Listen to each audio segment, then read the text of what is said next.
I shall resign the presidency effective at noon tomorrow.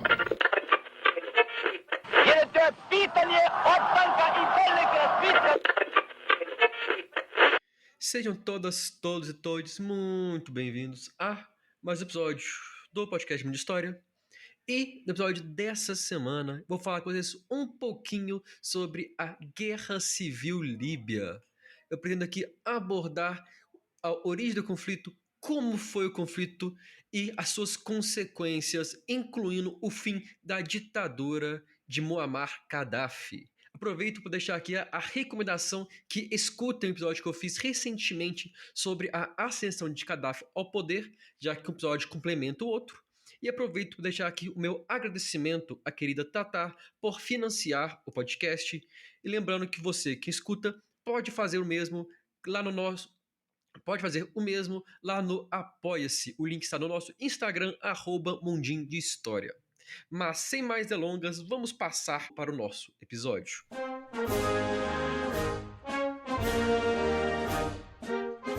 Em fevereiro de 2011, anos e anos após o início da ditadura de Gaddafi, uma ditadura sanguinária, perseguiu opositores políticos, perseguiu jornalistas, matou, torturou, prendeu.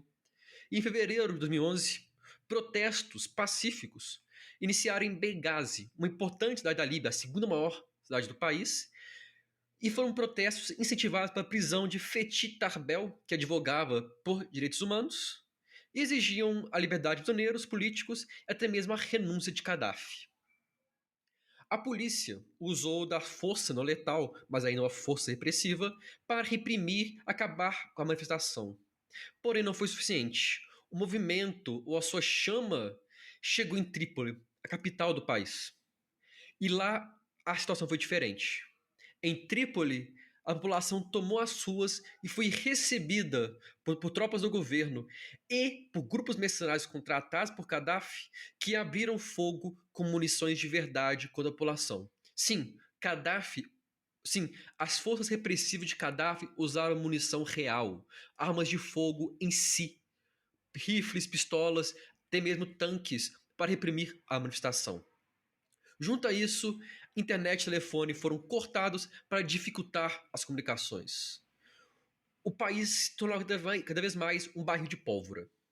Saif al-Islam, filho do ditador, chegou a discursar acusando que a revolta seria causada por forças estrangeiras que desejavam a desestabilização do país e que, se a situação continuasse assim, uma guerra civil poderia começar. Curiosamente, a violência não ficou sem resposta.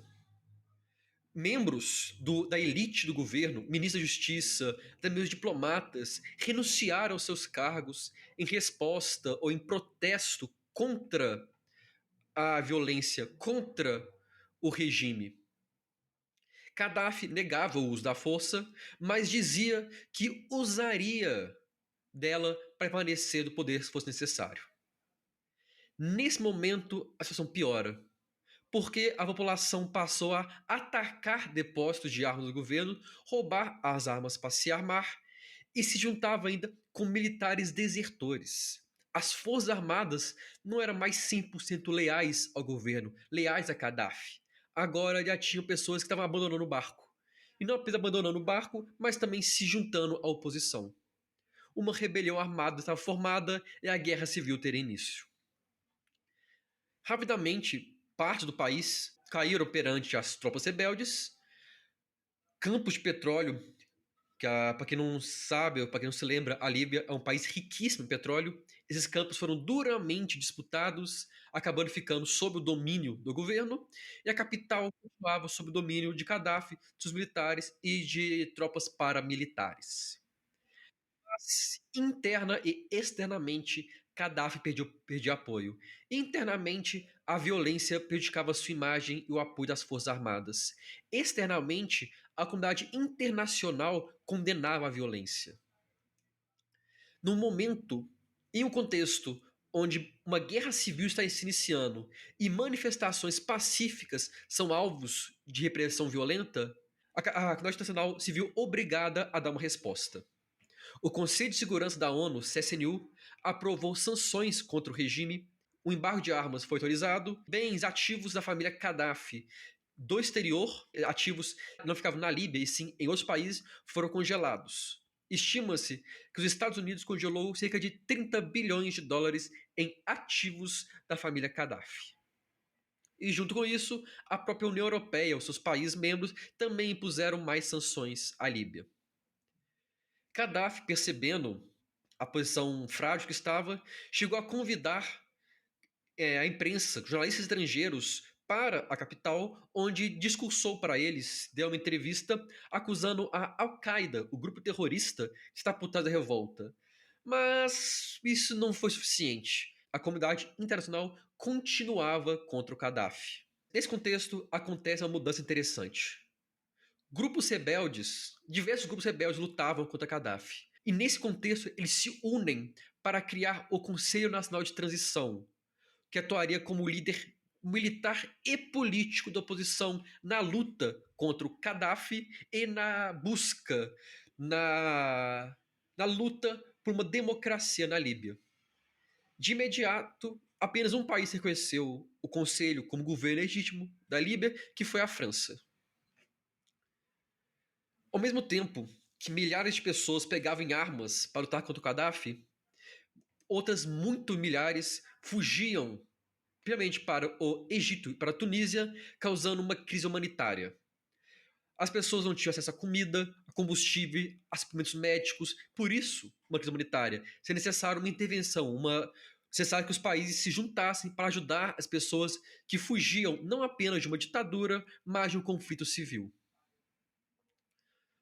A guerra continuava e os rebeldes tiveram um certo sucesso, mas depois foram enfraquecidos. Eles não tinham mais a mesma capacidade de luta, não tinham equipamentos, nem coesão, nem treinamento para se equiparar às tropas de Gaddafi.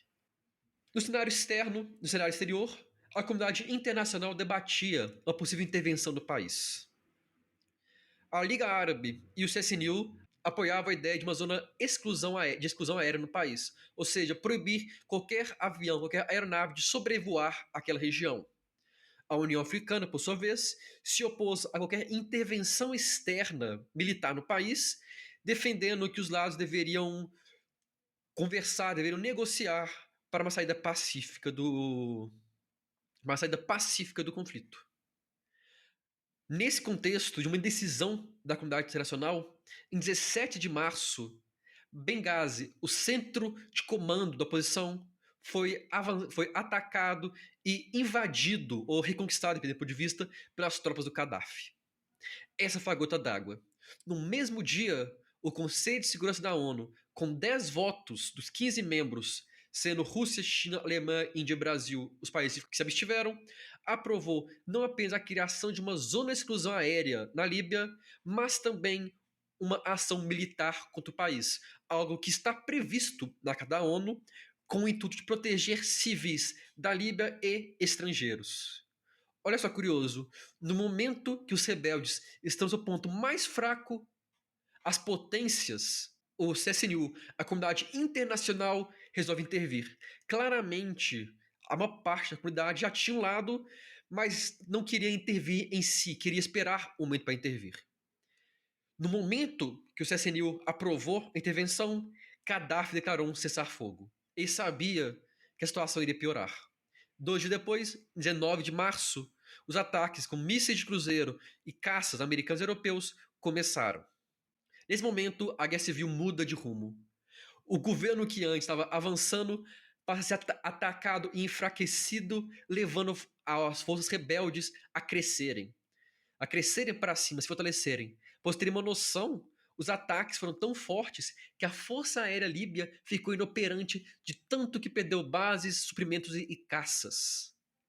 No ar, a guerra não existia mais, mas em terra, ela continuava e estava cada vez mais sangrenta.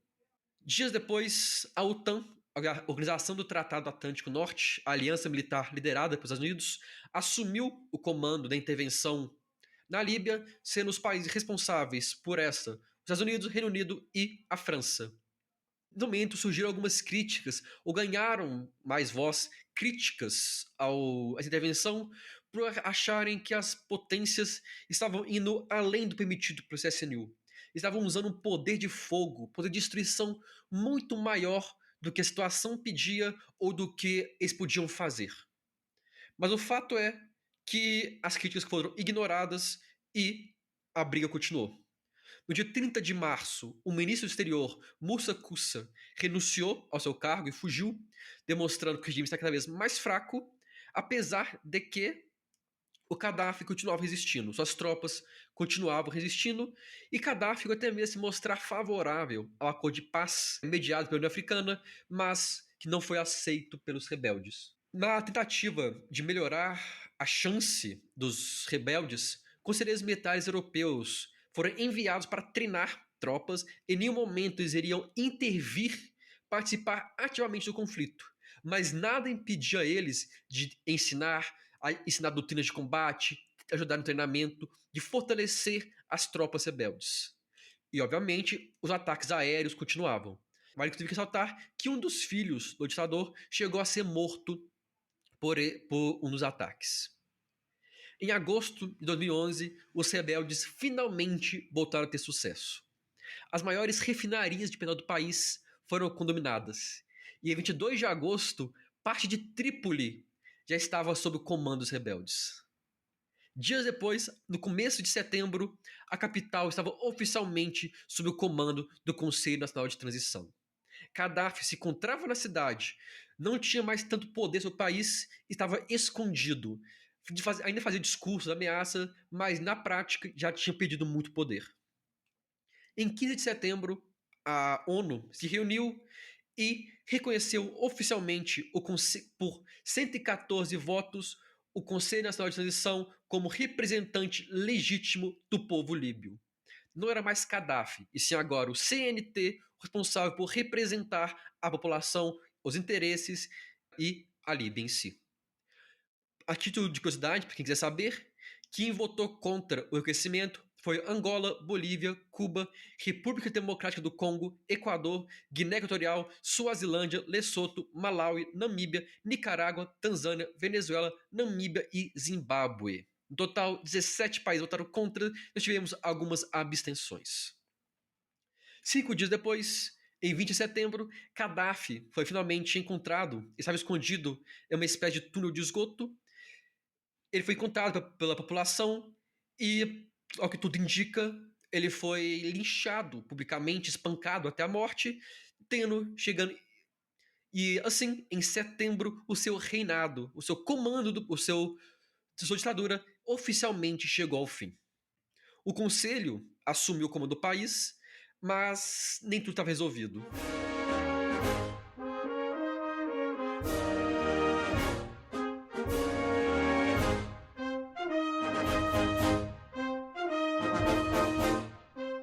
Após 8 meses de conflito, a guerra chegou ao fim. Mas o país não estava estável, pois algumas milícias se recusaram a largar suas armas e aceitar a autoridade do conselho por acreditar que o conselho não representava o país totalmente, e sim parte dele. Ao mesmo tempo, o fato de que oficiais do novo governo eram oficiais do governo Gaddafi. Ou seja, apesar de vitorioso, o Conselho Nacional de Transição passou a lutar agora contra um outro inimigo, as milícias rebeldes. No ano seguinte, o Congresso Nacional foi eleito e a situação parecia mais calma, mas a crise na Líbia continuaria.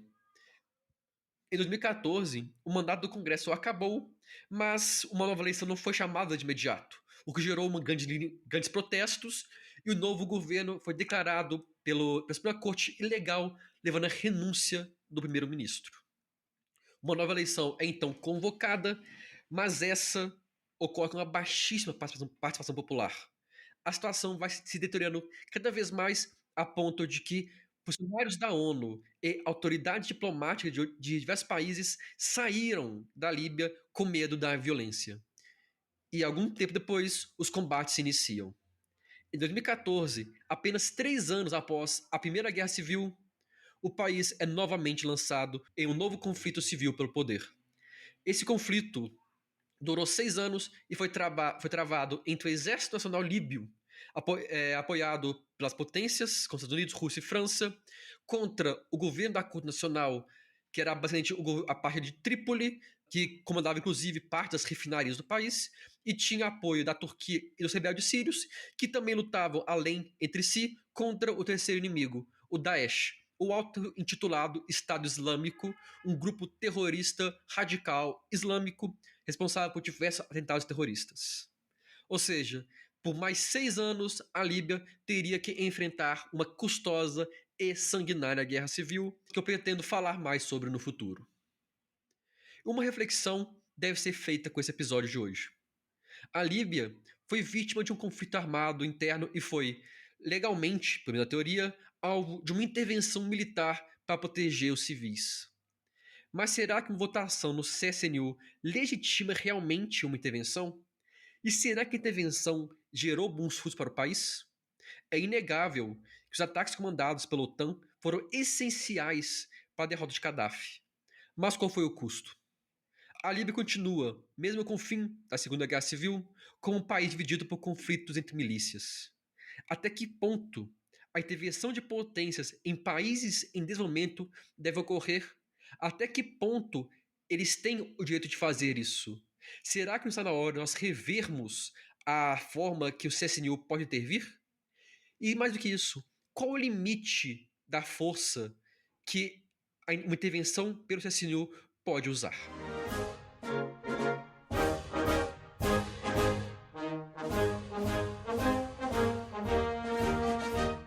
Eu agradeço a todo mundo que pode estar aqui. Convido vocês a nos seguirem nas redes sociais: Instagram, Twitter, Facebook, Blue Sky, TikTok, nas páginas Mundo de História. Por meio delas, você estará sempre por dentro de quando um novo episódio for publicado.